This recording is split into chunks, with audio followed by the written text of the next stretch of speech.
Well, hello, coaches. Welcome back. Coach KW here, back for another video. Sorry, it's been a couple of weeks. We are in the pointy part of the season right now. Lots going on. I'm running our first town-wide tryouts tonight, so lots of prep to deal with that. My last video, bit of a rant, and definitely got people stirred up. Got a few comments that weren't too happy with me, but I'm going to say that 95% were, you know what, coach? We see the same thing, and it's not a great thing. And it's not. This epidemic of let's kick the ball long because it's successful is not setting our kids up for future success. I have multiple videos with that in the channel showing when teams are a little bit more balanced, what happens. You know, it is tough playing in a two age bracket when your team is purposely built by grade. So one of the years you're going to be the smaller one.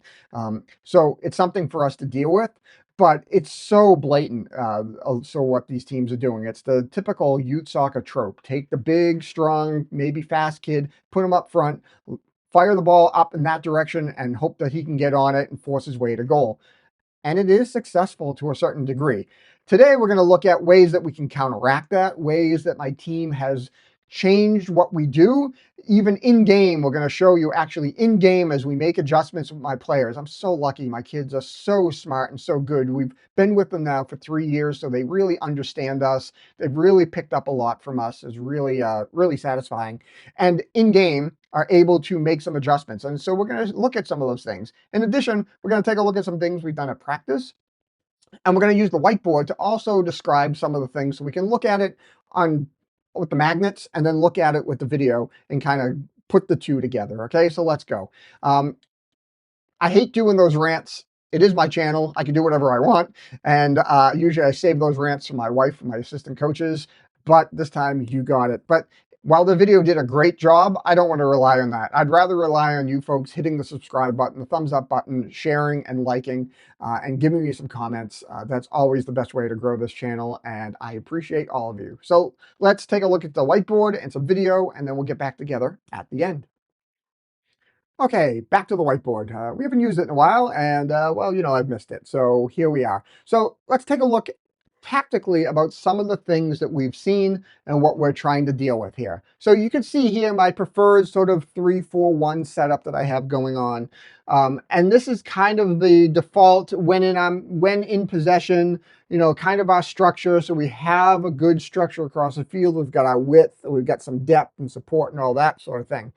The struggle has been, as we've talked about, is these transitions. These teams with these big players are planting one, maybe two of them up on the center line, not involving them with play at all in terms of defensive responsibilities. And then as soon as the ball is turned over, there's no thought process or anything else. They're just trying to throw this ball as deep as they can, as quickly as they can. And now these big kids are now having to run at the ball and turn center backs to have them now run at their own goal and try and beat them and outmuscle them to the goal.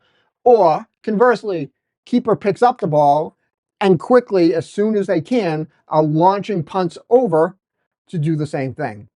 Now, let's talk about that punt or that long ball over and what challenges it provides for teams where you cannot head the ball.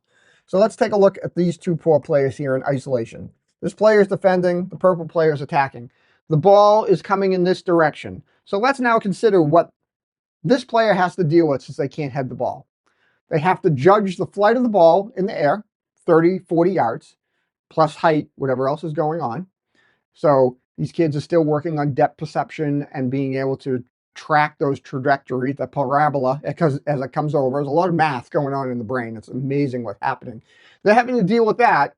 At the same time, they're having to deal with this player who tends to be a big player, maybe much bigger, as you'll see in this video, crowding into their space, trying to get in their way and interfere with this player, trying to see this ball, judge where it's going between the wind and everything else, and now trying to get a body part on it that's not their head. So they're having to let the ball get down closer to the ground. This player, all they really need to worry about is, can I interfere with this player enough to not get a foul and hope that the ball bounces and continues in the direction that they want to go in. Their job is so much easier than this player, who now has to, if they miss it, has to turn while this player has all the momentum. And so that's why this long ball strategy is so effective. The advantage is all to the player going into the direction of the ball because they don't have to do anything with the ball until it hits the ground and bounces. This player has all the responsibility. If it hits the ball and bounces, you're playing on grass, you don't know where it's going based on the fact that none of us are playing on a turf that looks like Wembley. It has all these clumps everywhere. It could bounce in any direction. On turf, it's a little bit more consistent, but if there's any spin on the ball, it grabs like a golf ball. This player has one job. Just get in their way and hope the ball bounces near them, in front of them, so they can keep running. So that's the main situation we have and why it's so difficult for players to deal with that. What are some of the things that we can do?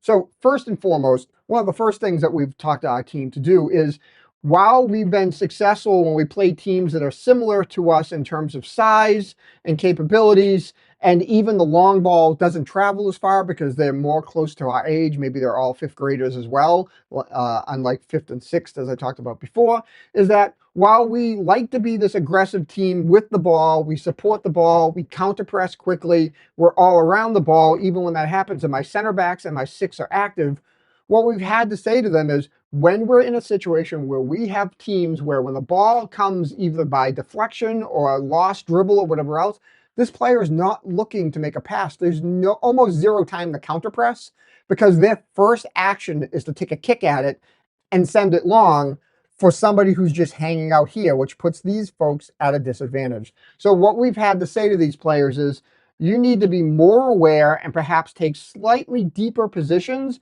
and not get as pressed up into the play as we've done before. That has a knock-on effect with my double eights not getting pushed into this part of the field. And you'll see in a couple of the video examples, basically this sort of setup. My team all pushed up, my center back's here, and a big gap in between, which is something you don't usually want. Usually my six would be the one that'd be in here, making that connection. But again, this six here is having to deal with balls getting booted over their head. They can't be that aggressive all the time. So we're working on now pulling this back and pulling these players back to now deal with that. The other situation you're going to see in the videos is a situation that a lot of teams in 11v11 do with their center backs and fullbacks. So let's make a back four real quick. So we got two center backs and two fullbacks. And a lot of times, a lot of these teams, they play with one striker and they'll have, I don't have the purple one handy, but we'll just go with this, and the wingers. And so what happens in the middle in a lot of these teams, I see MLS Next a lot, but even in the pros, they'll do it. One of these center backs will be assigned to man mark, and one of these center backs is assigned to now to cover the space. So if this striker is wandering around here, this one follows him until he gets to the midfield and stays with them. And if he switches, they just switch over. Sometimes they don't switch over. Perhaps it's a physical mismatch. Perhaps the striker is really tall and one of your two center backs is much taller than the other.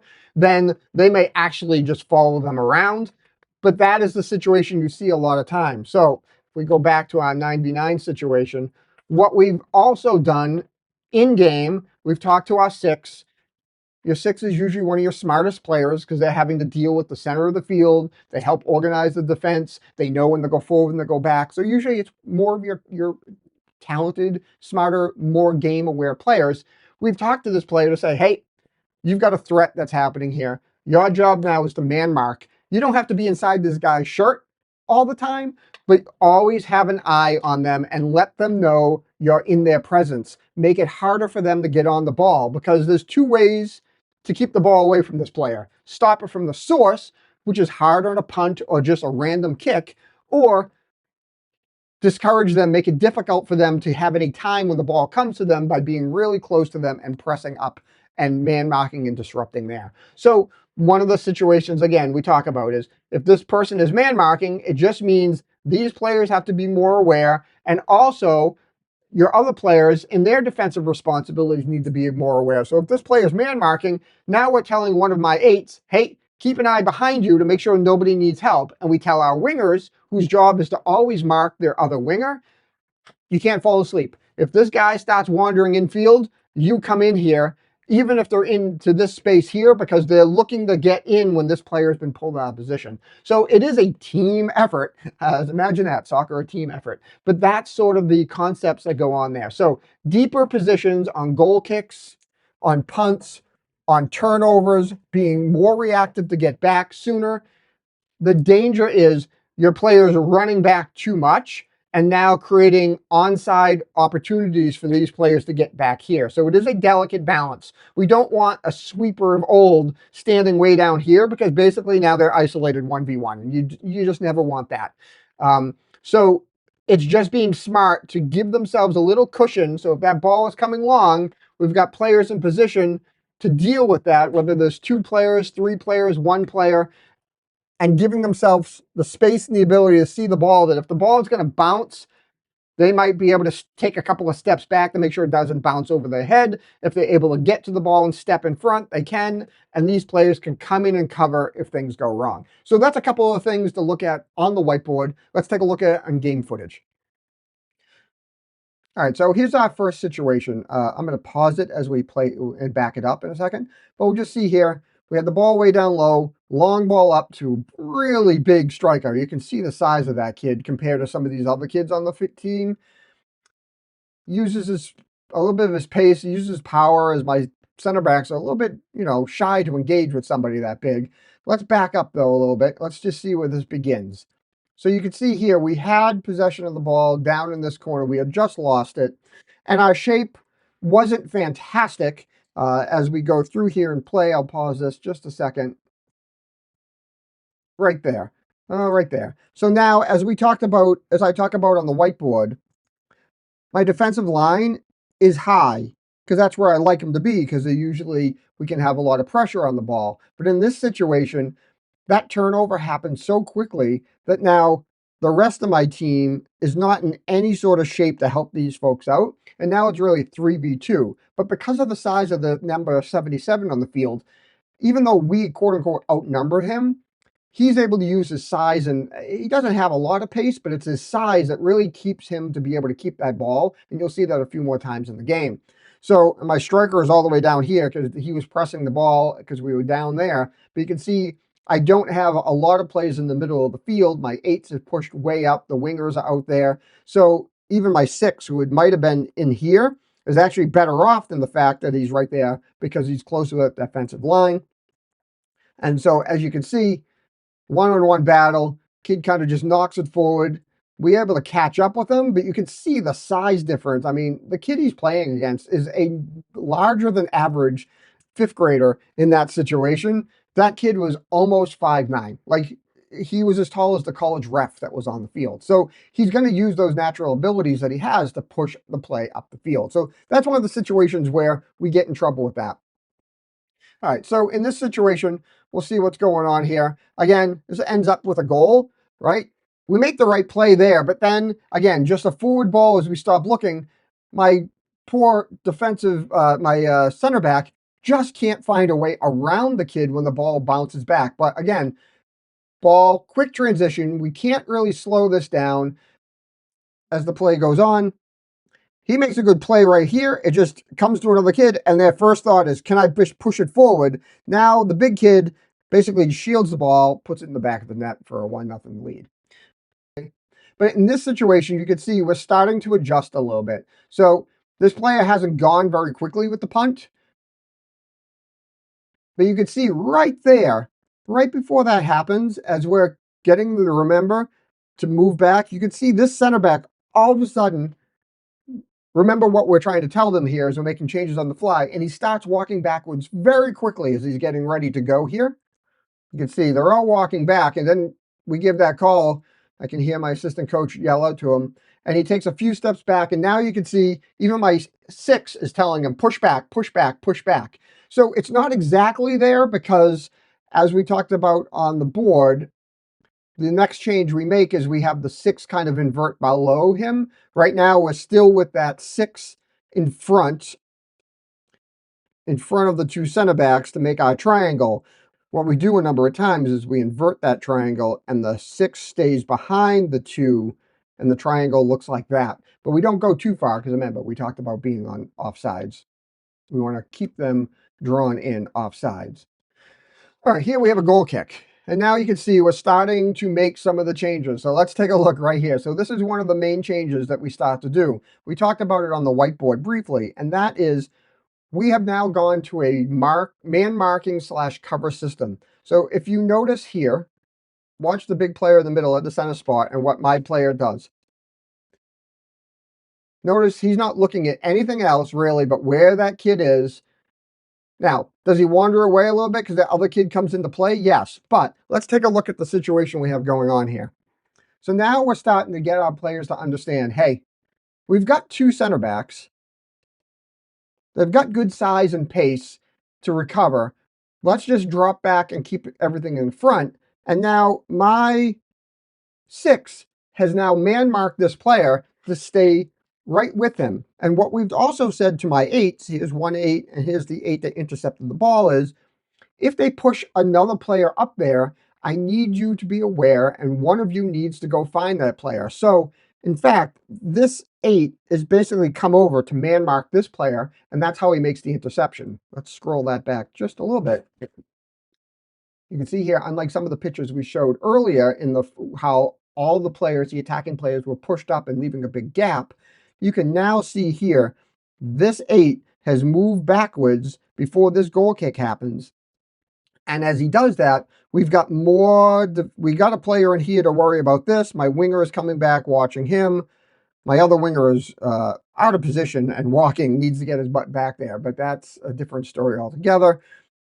As you can see here, as that other 8 moves back, he turns around, he looks behind him, see there's nobody there, and then he sees, okay, this kid, I'm just going to step in front of him now because that ball was short, and then we are able to return back on the attack as we go forward. So ways to deal with that is that man marking / zonal marking between your 6 and your center backs or whatever defensive setup you have, and also making your midfielders in the center of the field, for my example, my 2 8s, making them more aware of what's going on behind them to get them more connected so that they're not both pushed up.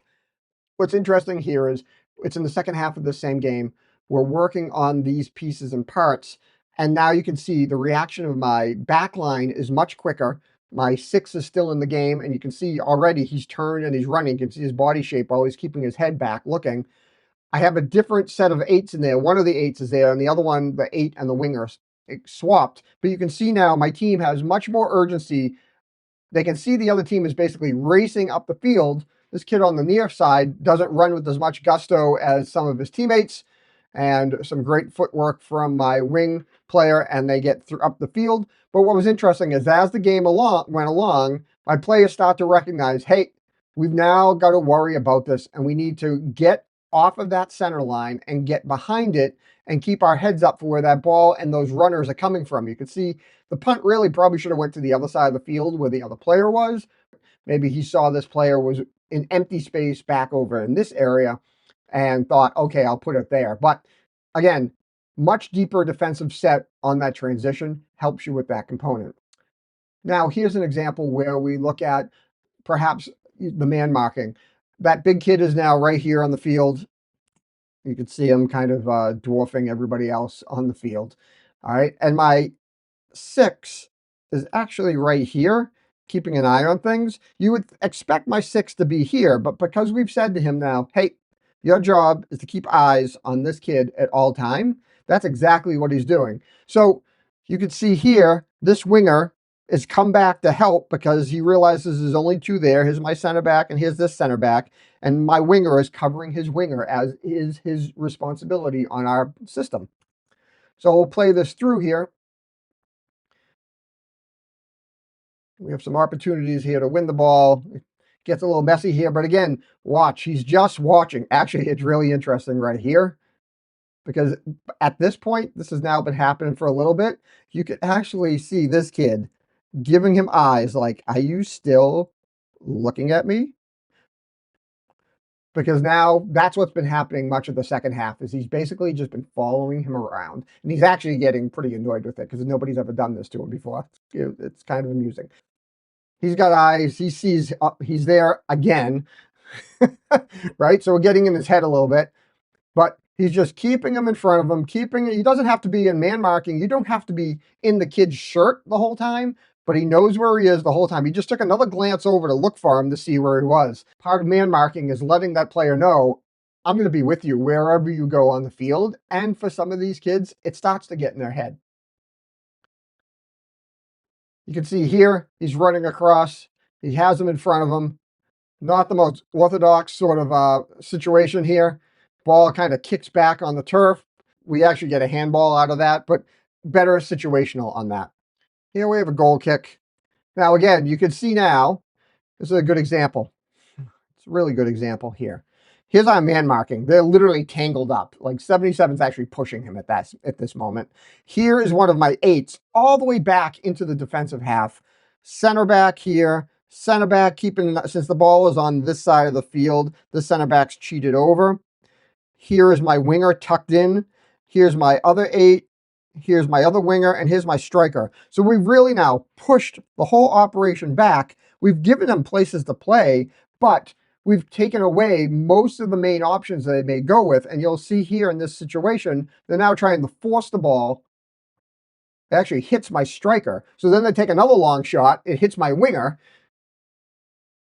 And we get inbound and get a shot on net, at least with that retrieval. So again, changing our pressing options, the man-to-man now is starting to make them think twice about playing to that big kid. We've pulled back some more of my midfield players. The 8 is almost acting as a 6, helping out in the back, keeping things in front of them. And then we're just keeping a token presence around the players that they might try for or being in the way of where they go. And you can see in that example, goal kick, they couldn't get it up and out, hit my striker who was standing right in front of them. They go for another long ball. It goes straight to my winger who then ends up getting a shot on net. So, coaches, I hope you found that useful and informative and could see some of the things we were starting to try and do to do a better job with dealing with these teams that are playing long ball. Now, we've spent a little bit more time in our practices talking about having a better and slightly deeper defensive state and setup to go in our defense setup instead of pushing up so high, being more quick to recognize that we need to drop off a little bit more. And then when we're in possession, honestly, being able to move the ball around through the back line to move these big teams around because they're not that mobile. They're not that good at that game. They're used to somebody just being direct with them all the time. And we're finding a little bit more success as we go along in the season.